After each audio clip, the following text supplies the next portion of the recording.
अब आप हमारे अर्नब को ही देख लीजिए, उसका टीवी शो देख लीजिए, जो इतनी लंबी चौड़ी विंडो बनाकर इतने सारे गेस्ट बुलाकर अर्नब की अदालत शुरू होती है। और ये क्या कब रिस्की होता है क्या? अर्नब के मेहमान भी तो उनके शो में आने का रिस्क उठाते ही है। खैर, मजाक अपनी जगह है। अर्नब ने चुनौती स्वीकार की और इसलिए आज रिपब्लिक टीवी जैसा नेटवर्क वो स्थापित कर पाए हैं।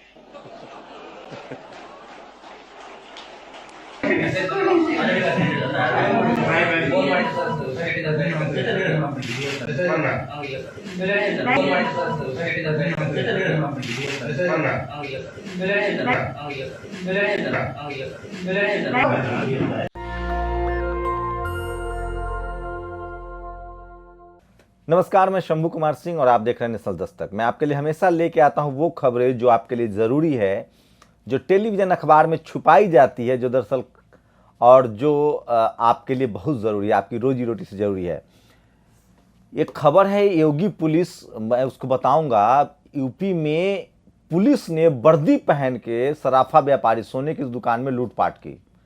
सोचिए, ये है योगी जी। और उसको आज तक का चैनल जो है वो सर्वे में कहता है कि वहाँ का मुख्यमंत्री नंबर टॉप पर है। एक सर्वे कराया गया, जैसे कोई आंदोलन होता है मोदी जी के समर्थन में एक सर्वे हो जाता है।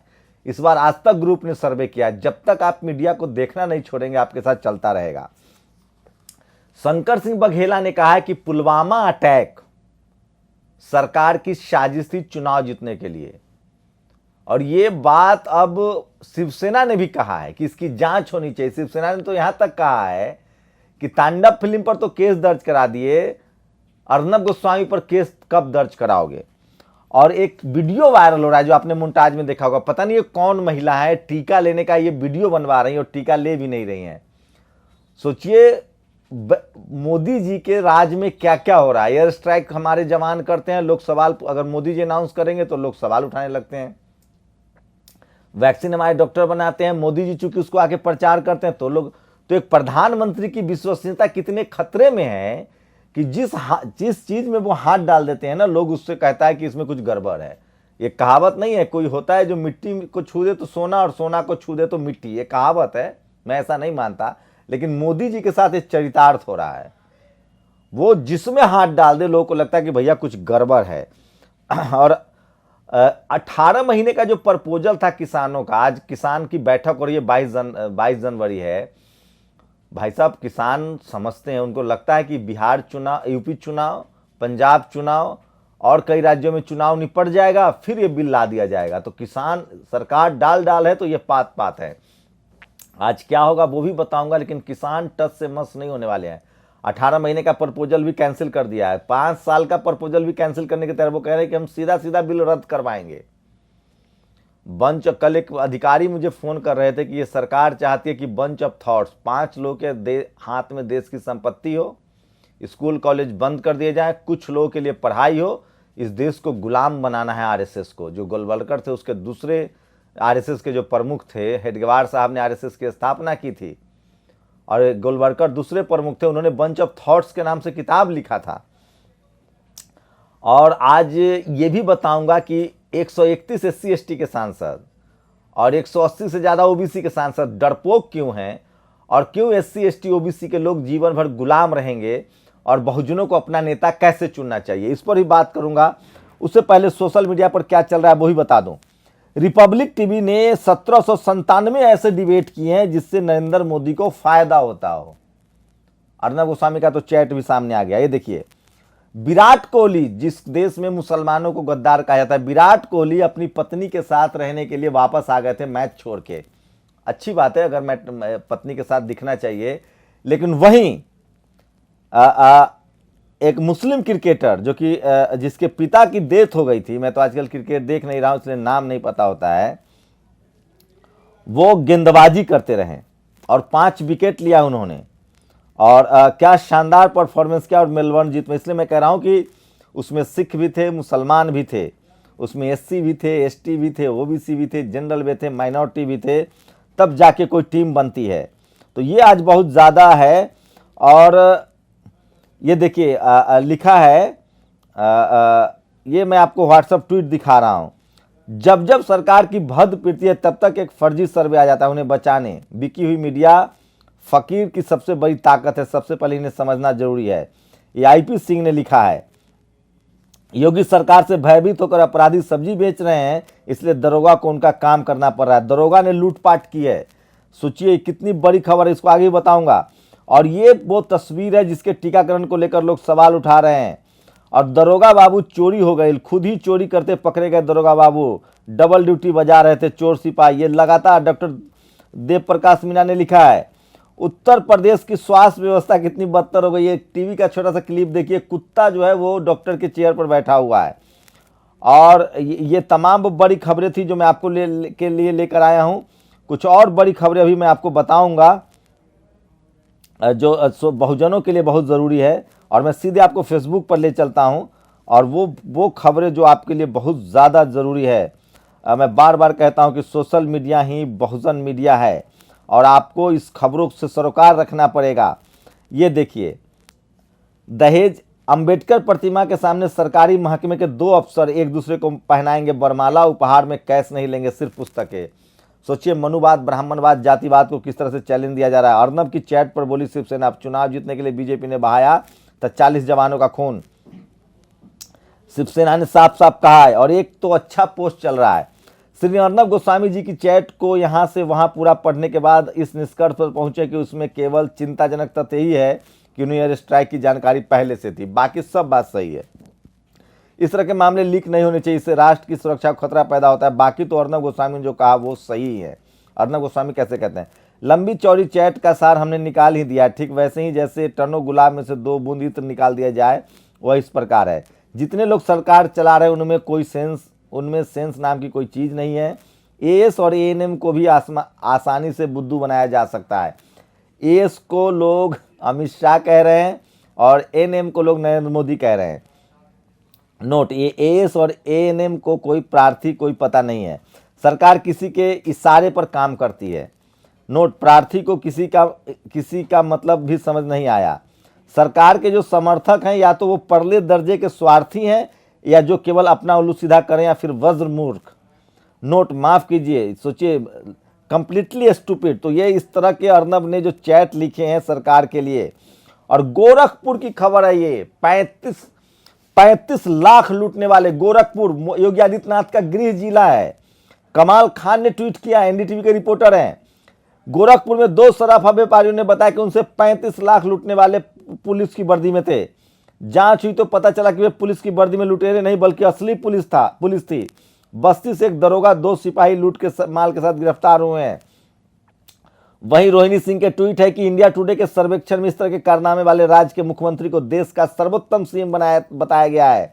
चंद दिन पहले एबीपी न्यूज के सर्वेक्षण में देश के पहले 10 मुख्यमंत्रियों में नहीं थे। भरोसे का मजाक उड़ा रहा है मीडिया।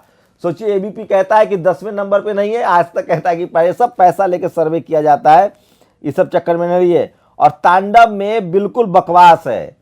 कोई लेफ्टिस्ट जो है वो पार्टी बनाएगा, डमरू रखेगा, तो चलिए वो सब चलता रहता है। और ये देखिए, दिलीप मंडल ने लिखा है, अगर मोदी के मित्र कॉर्पोरेट ने सफल भंडारण और बेचने के बिजनेस में निवेश कर दिया है तो किसान का बिल लौट कर आएगा। मोदी जी एहसानमंद आदमी है। आपको क्या लगता है, कॉर्पोरेट की मदद के बिना ही मोदी जी ने 2013-14 में आडवाणी कैंप तथा शिवराज से लेकर वसुंधरा को निपटाया था? बड़े भोले हो बाबू। प्रकाश राज के कार्यक्रम के बाद गौमूत्र से धोया स्टेज। किस तरह का जातिवाद है इस देश में, इसका आप अंदाजा लगा सकते हो। ये वो वीडियो बार बार घूम रहा है। और आशा किरण है, मुझे अपने धर्म पर केस करना है क्योंकि मेरे धर्म ने मेरी धार्मिक भावनाएं आहत की है। अकॉर्डिंग टू माई धर्म, ब्राह्मण उच्च कुल के होते हैं और बाकी सब नीच। मेरे धर्म ने मेरे साथ और बाकी गैर ब्राह्मण के साथ भेदभावपूर्ण किया कार्य जो हजारों साल पहले शुरू किया गया वो आज भी जारी। इसलिए सब वेदों, पुराण, महाकाव्य जैसे महाभारत और रामायण पर केस करके मुकदमा किया जाए। सबूत इन्हीं सब में भरे पड़े हैं। आशा किरण ने तंज किया है। दिलीप मंडल की 2 पोस्ट में पढ़ के सुनाऊंगा, वो बहुत जरूरी पोस्ट है। और उससे पहले मैं आपको बता दूं कि सोचिए, किसान आंदोलन ने कैसे इस देश को बचा लिया है। नहीं तो ये देश की डेमोक्रेसी खत्म हो गई थी, संविधान खत्म हो गया था। और ऐसे इसका है। और मैं फिर कह रहा हूं, इसकी गलती क्या है। दिलीप मंडल ने एक पोस्ट लिखा है, रोम में गुलाम विद्रोह के स्पार्टकस जैसे महानायकों को सूली पर टांग कर उनके कौ को खाने के लिए छोड़ दिया जाता ताकि बाकी लोग विद्रोह से डरें। लालू आधुनिक स्पार्टकस हैं जिन्हें ब्राह्मणवादी जेल में मरने तक सराहना चाहते हैं ताकि अखिलेश, मायावती, हेमंत सोरेन जैसे लोग चुंगल में रहे, ताकि कोई और स्पार्टकस या लालू बनने की हिम्मत न करे, सत्ता में आए तो भी ब्राह्मणवाद सिस्टम चैलेंज न करे। इन तमाम नेताओं का ब्राह्मणवादी व्यवस्था का स्पष्ट संदेश है, राजनीति करो लेकिन हमारे सामाजिक वर्चस्व को चुनौती मत दो, वरना हम आपका लालू यादव बना देंगे। मीडिया भी हमारे हाथ में, आपकी इमेज इतनी बिगाड़ देंगे कि जिनके हित में आपने कुछ किया होगा वो भी आपका चेहरा पहचान नहीं पाएंगे, बल्कि उनमें से तो कुछ तो आपसे नफरत भी करेंगे। उसके आगे की लाइन सुनिए, तब मैं अपनी बात खत्म करूंगा। ये राजेंद्र प्रसाद सिंह ने लिखा है, राजनीति क्षेत्र में भी संस्कृति और इतिहास की अहमियत को इस बात से समझा जा सकता है कि एक बड़े राजनीतिक पिता जवाहरलाल नेहरू ने अपनी बेटी इंदिरा को सबसे पहले राजनीति का नहीं बल्कि संस्कृति और इतिहास का ज्ञान दिया। संस्कृति और इतिहास, तब इंदिरा क्यों यहाँ कोई 13-14 साल थी, जेल में बंद पिता ने अपनी बेटी को पत्र शैली में देश दुनिया की संस्कृति और इतिहास को समेटे हुए कई हजार पन्ने, कुल 196 चिट्ठियां लिखी थी। नेहरू वाकिफ थे कि देश दुनिया की संस्कृति और इतिहास को जानकर जब कभी सत्ता पर कब्जा करेगा तो मजबूती से करेगा। इंदिरा गांधी ने वह कर दिखाया। यदि पिता नेहरू ने 17 सालों तक देश पर शासन किया तो इंदिरा ने कोई 16 सालों तक, और यदि प्रधानमंत्री रहते बेटी की हत्या नहीं हुई होती तो शायद पिता का कीर्तिमान भी टूट जाता। नेहरू ने अपनी बेटी इंदिरा गांधी को जिंदगी टिकट नहीं मिलने दिया। पार्लियामेंट भेजने की बात तो दूर थी, पिता की मृत्यु के बाद ही बेटी को पार्लियामेंट में दर्शन हुए। अफसोस कि आज अनेक राजनेता देश की संस्कृति और इतिहास की बगैर जानकारी अपने बेटे को पहले पार्लियामेंट भेजना चाहते हैं।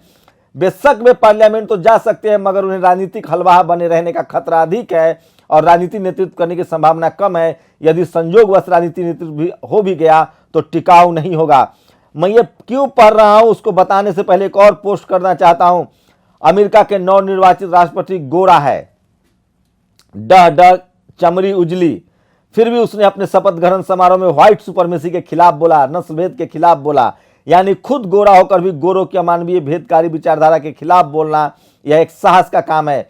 क्या भारत का कोई ब्राह्मण पीएम मनुवादी विचारधारा के खिलाफ कभी बोला है?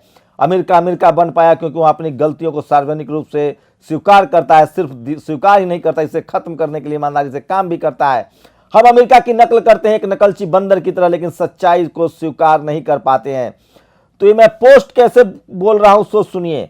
और ये एक देखिए, एक प्रधानमंत्री का वीडियो बहुत तेजी से वायरल हो रहा है, ये सुनिए। अब आप हमारे अर्नब को ही देख लीजिए, उसका टीवी शो देख लीजिए, जो इतनी लंबी चौड़ी विंडो बनाकर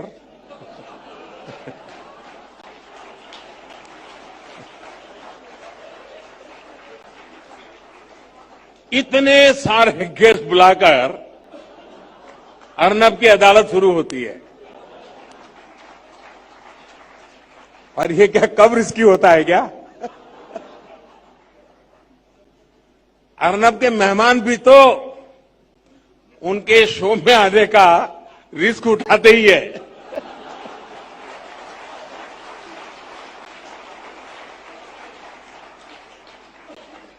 खैर, मजाक अपनी जगह है।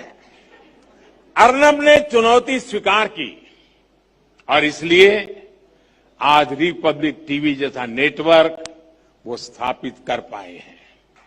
उसका टीवी शो देख लीजिए। मालिक का हाथ सर पर हो तो कैसी चिंता, हमारे अर्नब। ये देखिए, और अर्नब गोस्वामी खुद ठहाका लगा रहे हैं।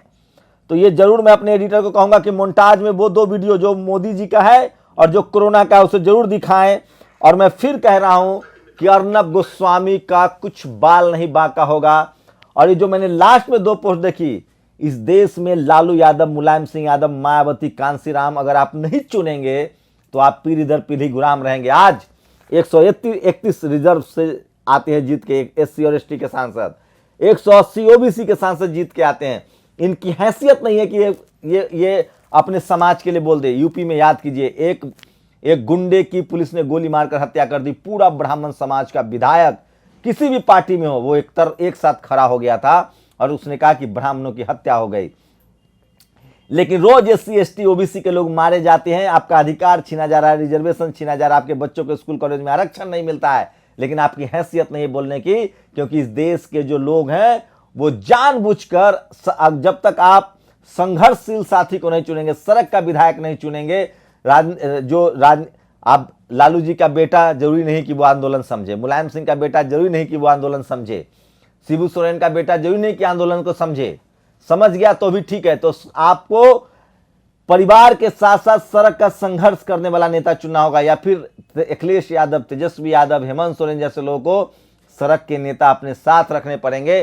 तो ये आपकी जिम्मेदारी है। एक शंभू इकलौता आएगा, मेरे जैसे बाबा साहब इकलौते पड़ गए, मान्यवर कांसी राम साहब इकलौते पड़ गए। अगर आप अकेला एक आदमी लड़ते लड़ते आपका आदमी मारा जाता रहेगा, इस देश के SC ST OBC को समझना पड़ेगा कि आपको गमले का पौधा नहीं, आपको बड़ा पेड़ चुनना पड़ेगा। आपको उसको MLA MP बनाना पड़ेगा जो लगातार सड़कों पर संघर्ष करता है, जो बिना कुछ बने भी जेल जाता है। अगर आपने परिवारवाद को अपनाया तो ये आपके लिए बेनिफिट नहीं, आपका आंदोलन खत्म हो जाएगा। RSS से सीखिए, RSS परिवारवाद से ज्यादा वैसे लोगों को सत्ता में लाता है, चाहे वो वाजपेयी हो, चाहे मोदी जी हो, जो उनके विचारधारा में पले बढ़े हो, पके हुए हों, और जो उनके आइडियोलॉजी को फॉलो करते हो। तो जो फूले पेरियार अंबेडकर की विचारधारा में पका हुआ ना हो, उसको आप सत्ता की बागडोर देंगे तो आपकी कभी कल्याण ने, बाबा साहब ने 131 सांसद बनने का रास्ता साफ कर दिया। 131 SC ST सांसद के बगैर तो सरकार नहीं चलेगी। आप सिख समाज से सीखिए, किसान आंदोलन से सीखिए, लेकिन उनके भी नेता नहीं बोल रहे हैं। तो वो कम्युनिटी बहुत एकमुश्त है, एकजुट है, और इसीलिए सरकार घुटने पर आ गई है। तो ये वो बड़ी खबरें थी जो मैं आपको लेकर आया था, और मैं बार बार कहता हूं कि सोशल मीडिया ही बहुजन मीडिया है। आप लोग की क्या प्रतिक्रिया, अपनी प्रतिक्रिया जोड़ दीजिए। शुक्रिया। नेशनल दस्तक की आपसे गुजारिश है कि अगर इसको बचाना चाहते हैं तो नेशनल दस्तक को सब्सक्राइब करने के लिए रेड कलर के सब्सक्राइब बटन को दबाएं, फिर बेल आइकन की घंटी दबाएं। नेशनल दस्तक को बचाने के लिए बहुत जरूरी है कि हर खबर को शेयर करें, लाइक करें, कमेंट जरूर करें।